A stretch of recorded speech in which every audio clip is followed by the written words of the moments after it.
The behaviours that we want to aspire to tell us about how we're going to work and what it is we're going to do. They set out what's expected of us, how we want to treat people, how we're expected to be treated, and define how we are going to go about our work.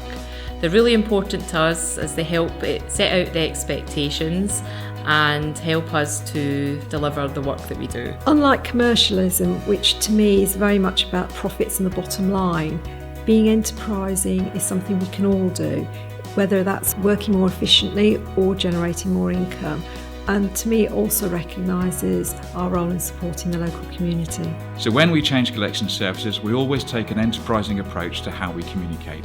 With the Big Switch, we used a whole variety of media like Facebook and Twitter. We were on the radio, we were videoed by the BBC, we were in the council magazine and e-magazine. We did 40 roadshows with residents. We spoke to literally thousands of residents about the changes and when they were going to happen and how. Lots of resident meetings, posters, leaflets, and a really nifty design of bin labels. So even if people had never heard of the Big Switch, when it did happen, they were sure going to notice. And we know that if we give a great service to residents, they'll respond in kind.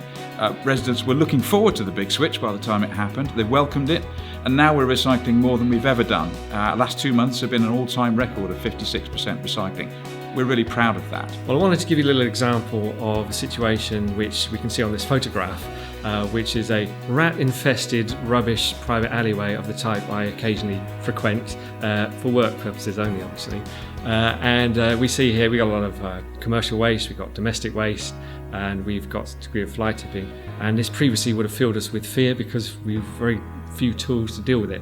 But more recently we've experimented. We experimented a little bit with certain other legislation which other councils have had to put through their various committees and executives, but we went ahead and did it. A bit of a risk, calculated and controlled risk, but we felt that this was an area where we could step outside of our boundaries and hope and expect a bit of support with any setbacks which we had.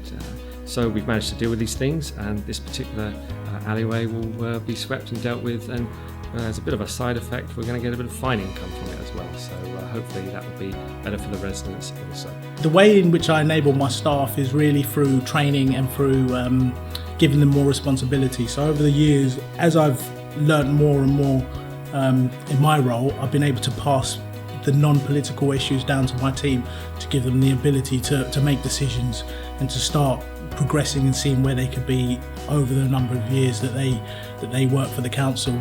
And eventually, if I move up or if I was to leave the council, then there's a succession planning which I've been doing, which will basically enable my team to take over from where I've left off, basically, so they understand what my constraints are and what I'm meant to be doing on a day-to-day basis. So in operations, as you can imagine, being a business advisor could be absolutely anything and everything.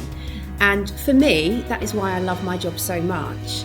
I can get my teeth stuck into things, I can be really hands-on, I can be really connected to my colleagues and all the projects that we're working on. So showing up and being engaged for me is really being totally present, is sensing what's going on around me and keeping my finger on the pulse. You know, being that person that can help just raise the energy levels at times when things are getting a bit flat. And I'd say I've definitely become that person, and the council encourages me to do that. To think about the residents and what they really, really want and what will make a difference to them. Some of the Christmas events we've put together, actually, they have really brought the community together, and I'm so proud and pleased that I've been able to pull a whole team of people together to do that.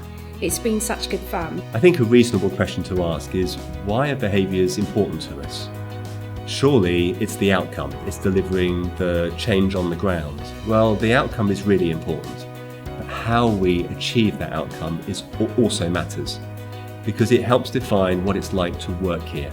It helps define the way we go about our business and the values that we hold.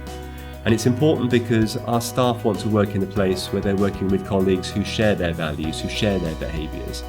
And it makes working in the organisation just so much more enjoyable and so much more fun. I think it's fair to say it's taken us a few goes to get these behaviour framework correct, and I'd like to thank everybody who's been involved in the process to make the behaviour framework what it is now. Enterprise. Empower. enable, engage, enjoy. Enjoy.